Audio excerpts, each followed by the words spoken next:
Bonjour à tous et bienvenue pour cette nouvelle vidéo de la newsletter de Tilsit. Cette semaine, nous lisons avec attention la Sidra de Nassau. Il y a un sujet qui se distingue en particulier dans cette Sidra de Nassau, un sujet bien connu qui a fait couler énormément d'encre, de manière tout à fait justifiée du reste, qui est le sujet qui est appelé par nos sages la Sota. La Sota, c'est un cas particulier, un cas d'école, une femme qui euh, qui s'est rapproché d'un homme qui est autre que son mari, et son mari voit ce rapprochement d'un très mauvais œil, et il interdit à sa femme de s'isoler avec ce monsieur. Il a des craintes que ceci puisse avoir un rapport qui soit un peu plus qu'amical. Et le cas est suivant, finalement, malgré l'interdiction énoncée devant témoin, la femme va quand même se rapprocher de ce monsieur et des personnes vont les voir s'isoler dans un endroit. Ensuite, le mari est au courant, il est dans une situation où il n'a pas de certitude que sa femme l'a trompé, mais il n'a pas de certitude non plus qu'elle ne l'a pas trompé. Donc, il est dans une situation où le doute s'est installé et il a l'interdiction de continuer à vivre avec elle parce qu'il n'y a rien de pire pour un couple, pour la survie d'un couple, que le doute. Alors, Dieu propose que son nom soit effacé, gratté, mélangé à une mixture d'eau et de poussière du temple, et que cette eau puisse faire entendre raison au couple, ou plutôt puisse faire éclater la vérité. De quoi est-ce qu'il s'agit? La dame, qui a peut-être trompé son mari, peut-être pas, est convoquée au temple, elle boit cette potion qui lui est administrée par le Cohen, et suite à cela, eh bien, si elle a effectivement trompé son mari, eh bien, c'est révélé immédiatement parce qu'elle décède quasiment sur le coup. Si par contre, elle ne l'a pas trompé, là, au contraire, Dieu se porte garant pour ce couple et lui donne une bénédiction supplémentaire. C'est un cas d'école, effectivement, et un cas qui, dans les faits, n'a pu se produire que très peu de fois, parce que concrètement, on ne comprend pas très bien dans quelles circonstances ce cas a pu réellement exister. De deux choses une. Soit elle n'a pas trompé son mari, et dans ce cas-là, elle aura peut-être des réticences à boire cette potion pour des questions de pudeur, pour ne pas être humiliée publiquement, ça c'est certain. Par contre, si elle a effectivement trompé son mari, quel intérêt elle a à ne pas le dire? Parce que, il faut le savoir, si elle le disait, oui, j'ai effectivement trompé mon mari, on ne le faisait pas boire cette potion. Cette potion, ce n'est que pour dissiper le doute. Alors, quelle est la femme suffisamment hors d'elle-même, littéralement en dehors d'elle-même, pour repousser l'inévitable jusqu'au moment où elle va boire cette potion alors qu'elle sait qu'elle a trompé son mari, qu'elle va mourir. Autant qu'elle le dise et que ce soit traité différemment que via cette publicité. Puisque dans tous les cas, si elle boit, elle meurt, alors autant ne pas aller jusque-là, puisqu'elle n'est pas obligée, elle peut très bien le dire et ne pas aboutir à cette situation catastrophique. Alors, c'est effectivement une proposition, ou plutôt c'est une situation qui paraît étrange. On ne sait pas dans quelles circonstances elle a pu effectivement être appliquée. Bon, de nos jours, en tout cas, évidemment, cette pratique a disparu, comme beaucoup d'autres qui nécessitaient des éléments du Beth Amikdash, du temple ou du tabernacle, dont nous n'avons plus la possibilité d'y accéder depuis maintenant 2000 ans. Mais certains de nos sages se demandent comment est-ce qu'on fait pour arriver à une telle situation où effectivement la femme va aller jusqu'à boire cette potion, sachant qu'elle sait qu'elle est fautive, elle sait qu'elle a trompé son mari, elle sait qu'elle peut s'en sortir différemment, mais elle va quand même boire cette potion, quitte à en mourir publiquement. Comment est-ce qu'on peut arriver à une telle situation?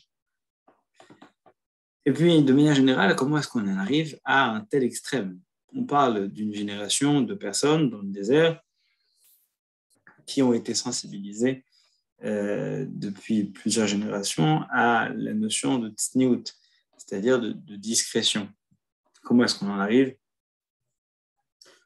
de partir d'une discrétion absolue où les gens quasiment ne s'adressent pas à la parole en dehors des nécessités, jusqu'à une possibilité d'aller jusqu'à non seulement entrer dans l'intimité, mais tromper son mari. Comment est-ce qu'on arrive à glisser jusque-là? Et c'est justement, d'après certains, l'origine du mot sota, qui est tisté, ça peut venir de noter, de ce qui dévie, mais également de choter, du fou, ou également de la déviation. Il ne s'agit pas d'une déviance, d'une déviation, plusieurs déviations successives. En réalité, personne ne peut passer d'un extrême à un autre, d'une pudeur, d'une discrétion absolue, de morale, de vertu incroyable, à l'inverse en l'espace d'un quart d'heure. Non, ça se fait par petites touches. Et ça se passe toujours de la même manière pour les fautes. Marshava dibur maaseh. Ça passe d'abord par la pensée, ensuite par l'expression, par la parole, et ensuite par l'action. Ce sont plusieurs petites touches, déviations successives qui vont faire qu'à la fin, la personne qu'on a connue a disparu. Mais elle n'a pas disparu complètement, elle a disparu virtuellement. La personne se pense encore aussi vertueuse qu'auparavant. Et elle se construit cette nouvelle personnalité, parfois à l'insu d'elle-même.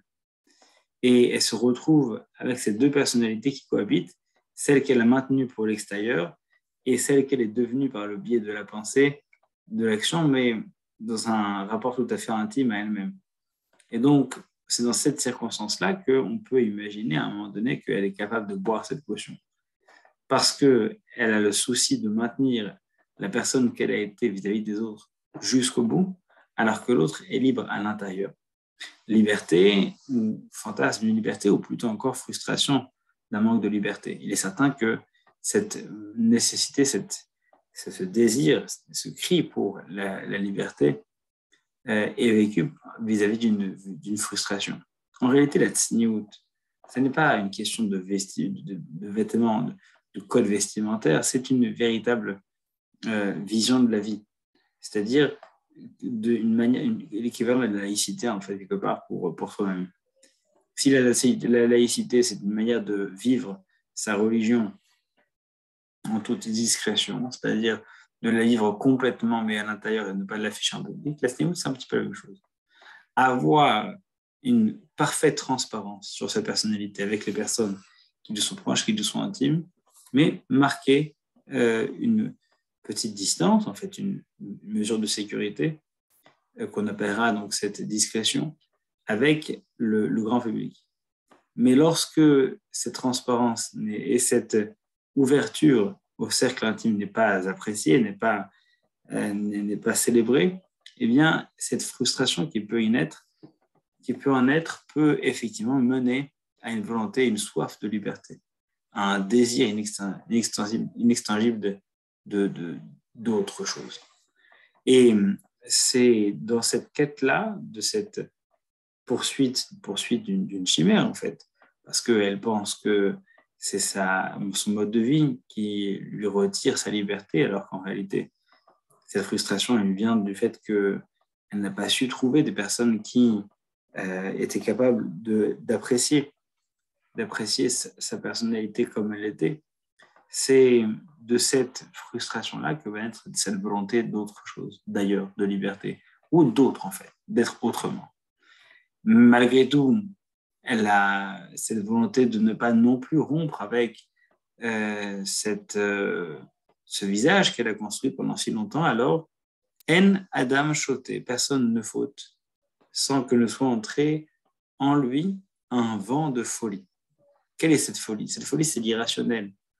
C'est parfois la peur, effectivement, comme on peut le décrire, la peur de ne pas exister, ce besoin de crier à l'existence parce que cette existence n'est pas reconnue. Mais c'est aussi parfois une peur panique, mais surtout un rapport irrationnel cette femme-là qui va au fur et à mesure dévier de cette trajectoire première en criant à la liberté, va donc créer une autre personnalité, une autre personne. Cette personne-là est libre, cette personne-là elle est estimée, elle a rencontré une personne qui la désire, et c'est suite à cette course vers la connaissance, vers la reconnaissance, qu'elle va ensuite embrasser cette autre personnalité qui est à l'intérieur, mais qui n'est pas officielle, qui reste secrète. Et ce n'est que dans ce contexte-là, alors, qu'on peut imaginer qu'une personne serait prête à aller jusqu'à mourir pour conserver ces deux personnalités. Elle est celle qu'elle a toujours été, celle qui était vertueuse, celle qui nourrissait un cercle intime de ses convictions profondes, mais qui se protégeait des autres. Et puis, elle est devenue autre pour se libérer, mais elle n'a pas abandonné non plus sa première personne qu'elle était. Elle est donc dans les deux en même temps. Et pour qu'ils puissent les deux exister, il faut qu'elles meurent toutes les deux. De cette manière, c'est quelque part en mourant que les deux pourront se rejoindre. Les deux seront enfin réunis. L'une qui a conservé sa dignité jusqu'au bout et l'autre qui a été, par la même occasion, révélée à tous. C'est le seul paradoxe qui permet d'expliquer de quelle manière est-ce que cette loi de la Sota vient, quoi qu'il en soit, lever le voile sur le doute qui s'est installé, doute dans un foyer qui est autant et surtout d'abord de la faute de l'époux qui n'a pas su valoriser la personne telle qu'elle était dans l'intimité et qui l'a poussé peut-être à construire cette autre qu'elle est devenue. La loi de la Sota donc nous exige de reprendre non seulement le contrôle, mais surtout d'exiger une transparence vis-à-vis de nous-mêmes pour ne pas sombrer dans cette folie duel, dans cette folie schizophrène qui parfois nous fait être deux personnes à la fois jusqu'à ce que l'une des deux soit exposée et que l'autre explose par cette exposition.